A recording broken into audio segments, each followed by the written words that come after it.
In that case, I won't try to stop you.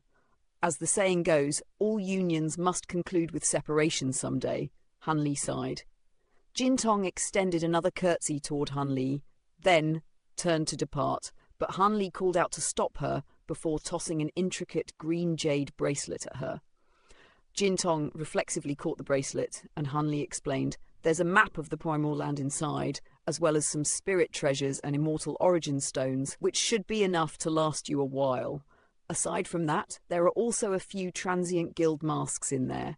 If you need anything, feel free to reach out to me." When it came to Jin Tong, his feelings were very mixed. To him, she was like an intimate comrade, but also like a daughter that he had raised from birth. A complex look flashed through Jin Tong's eyes at the sight of the bracelet, but she didn't refuse it, and she silently put it on her left wrist. "I'll go with you, Jin Tong," Xiaobai suddenly said before springing over to her side, much to Jin Tong's surprise. "You said that you were making me your lackey, so you can't just leave me behind," Xiaobai said as it rubbed its head against the back of Jin Tong's hand. "Take Xiaobai with you. If you run into any other gold-devouring immortals more powerful than yourself, you'll at least be able to hide in Xiaobai's stomach for some time," Han Li said. "All right, I'll take you with me, but you better hurry up and get stronger. If you dare to get in my way, then I'll leave you behind without a second thought." Jin Tong threatened as she patted Xiaobai on the head. Xiaobai immediately nodded in response with an ecstatic expression.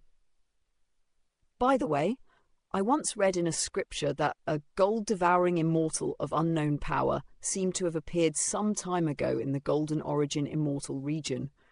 I don't know if it's still there, but you can go to try your luck there if you can't find any other leads," Han Li said. "I see. Thank you, Uncle. Take care," Jin Tong replied with a nod, then took one final glance at Han Li before speeding away, with Xiaobai as a streak of golden light instantly vanishing into the distance. Han Li looked on in the direction that Jin Tong had departed in for some time before withdrawing his gaze, following which he instructed in a calm manner, "Let's continue." Shortly thereafter, a streak of green light rose up from the ground before speeding away into the distance. Moments later, a burst of spatial fluctuations emerged nearby, and Jin Tong and Xiaobai re-emerged onto the scene. "Uncle, I would love to stay with you for longer, but what I'm going to be facing from here onward is far more perilous than what you can imagine.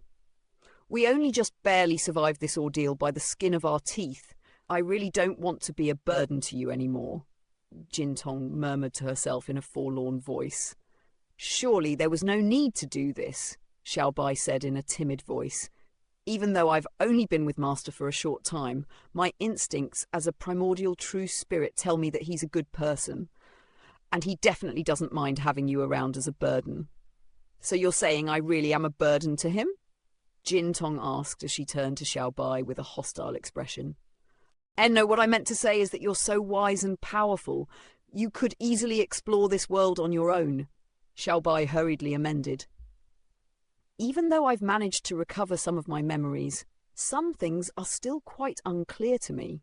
However, I get a vague sense that I don't just seem to be an ordinary spirit insect, Xiaobai. You've decided to follow me, so I'll be sure to treat you well. As long as you help me find what's rightfully mine, you can eat anything you want from here onward," Jin Tong said. "Rest assured, I'll follow your every command and eat anything that you tell me to," Xiaobai declared with a serious expression. "You've become just as much of an ass-kisser as Mo Guang." Jin Tong scoffed in a disdainful voice, then flew away into the distance. "Let's go!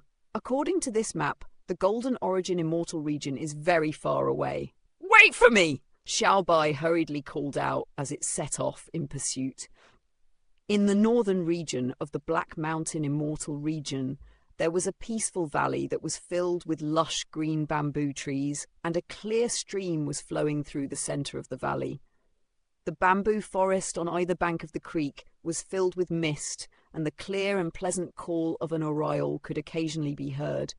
Deep in the forest, wild deer with white pelts that carried cherry blossom patterns could be seen traversing through the undergrowth. The midsection of the stream was situated in the steepest and most precarious part of the valley, with jagged rocks on either bank. From there, the stream flowed down a long and winding curve, then pooled into a deep green pond. To the left of the pond was a huge stone platform, atop which sat an azure-robed, middle-aged man with his legs crossed, strumming a dark purple guqin. The man had a set of handsome facial features and a head of long hair that spilled down his back. His slim and fair fingers were gently strumming over the strings of the guqin, producing wonderful music to complement the sound of the flowing stream.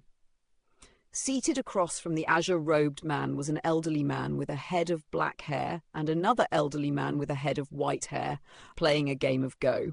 The black-haired elderly man's clothes were pristine and completely devoid of creases, while his black hair was also immaculately groomed, giving him a very clean and sharp appearance, much like a drawn sword. In contrast, the white-haired elderly man seated across from him was far less meticulous in maintaining her appearance. He was wearing a white robe with some embroidered flame designs littered haphazardly over it, and his hair was completely wild and dishevelled as he sat in a bleary-eyed fashion. The black-haired elderly man had the white stones, and he played each move swiftly and forcefully, ensuring that there was an audible clack with each stone that he placed down. In contrast, the white-haired elderly man was far slower to make his moves, and he also placed his stones down much more softly and quietly. The black-haired elderly man seemed to be accustomed to this, and he didn't urge his opponent to play faster, merely closing his eyes after making each move to calculate how the position could unfold. A brown-robed elderly man was watching the game, and he chugged down a mouthful of wine, then complained, "As usual, you're unbearably slow, you old fart. If I didn't know any better, I'd suspect you to be an old turtle that attained a human form through cultivation. If you don't have anything nice to say, then keep your mouth shut. Fellow Taoist Duan hasn't even said anything. Why are you chirping, you old drunkard? Go drink your horse piss."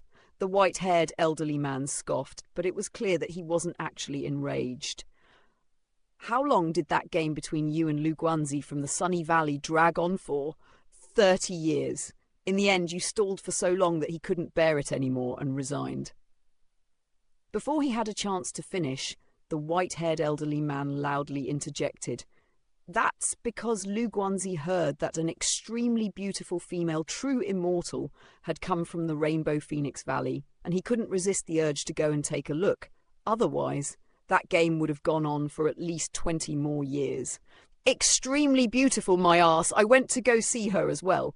And at the very most, she's only above average. Only someone with terrible taste like Lu Guanzi would be into someone like that." The brown-robed elderly man scoffed with a shake of his head. The white-haired elderly man massaged his own chin as he stared intently at the go board. It seemed that he had found himself in a difficult position, and he was ignoring the brown-robed elderly man to focus on the game. "Talking to the three of you is no fun at all. I wonder what fellow Taoist Li is up to. He hasn't been around for a while," the brown-robed elderly man mused as he turned to take a glance at the entrance of the valley. The azure-robed man stopped strumming his guqin upon hearing this, then turned to the brown-robed elderly man as he said, "I heard that fellow Taoist Li has been refining a batch of 5 stone pills of late. I sent a message to him some days ago, but I've received no response, so I presume he's still in seclusion." As soon as his voice trailed off, an azure-robed young man emerged from deep within the bamboo forest, then began to approach the stone platform where the 4 men were gathered. The man was none other than Han Li, who was wearing a disguise adopted using his reincarnation palace mask. And it had already been over 400 years since he parted ways with Jintong and Xiaobai in the primordial land. At this point, Han Li had been living in this floating cloud valley for close to 200 years. The brown-robed man immediately rose to his feet at the sight of Han Li and yelled, "You're finally here, fellow Taoist Li! Come and have a drink with me!" The 2 elderly men seated at the go table also returned their stone to their respective holders, then rose to their feet as well. As for the guqin-strumming young man, he remained seated, but he had also turned to Han Li with a friendly smile. A faint smile appeared on Han Li's face, and he rose up into the air, then descended onto the giant stone platform. "Fellow Taoist Hot Flame, fellow Taoist Jingyang, fellow Taoist Duan, Fellow Taoist Zichi, my apologies for my tardiness, Hanli said with a smile as he cupped his fist in a salute toward the 4 men present. Don't worry about it. You're a pill refinement master, so your priority should be pill refinement. Only useless old men like us who have nothing to do can waste our time pursuing such trivial hobbies, the white-robed elderly man chuckled. His name was Immortal Lord Hot Flame, and he was the Grand Elder of a medium-sized sect in the Black Mountain Immortal region. He was a very lazy man who didn't want to have to attend to any official sect duties, so he had dumped all of his responsibilities onto a junior marshal brother of his and came to the Floating Cloud Valley to live a life of leisure. Despite his dishevelled appearance, he actually possessed the highest cultivation base of the 4 men at the late Golden Immortal stage.